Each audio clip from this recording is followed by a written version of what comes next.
অনেকবার পাহাড়ে গেছেন? মনে হচ্ছে যেন সব একই রকম পাহাড়। সব ভ্রমণই শেষ করে ফেলেছেন?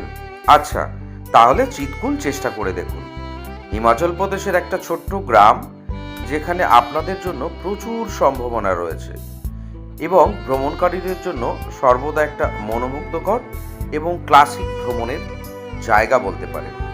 ইন্দো তিব্বত সীমান্তে তিব্বতে প্রবেশের আগে চিৎকুল গ্রামটাই শেষ জনবসতিপূর্ণ গ্রাম। আমরা এখন যে রাস্তা দিয়ে যাচ্ছি, এই রাস্তাতেই রাকসাম ভিলেজটাকে ক্রস করার পরে আমরা চিৎকুলের দিকে প্রবেশ করলাম।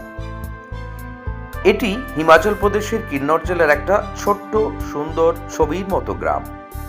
সাংলা থেকে ২৬ কিলোমিটার উত্তরে এবং ৩,৪৫০ ফুট উচ্চতায় অবস্থিত। হিমশীতল হিমালয়ের নদী বাবসা রহস্যময় পাইন বনের মধ্যে দিয়ে প্রবাহিত হচ্ছে। নীলা পর্বতমালায় থেকেই বাবসা নদীর উৎপত্তিস্থল ডান পাশে দেখতে পাচ্ছেন। অসম্ভব সুন্দর লাগবে, আসুন এখানে।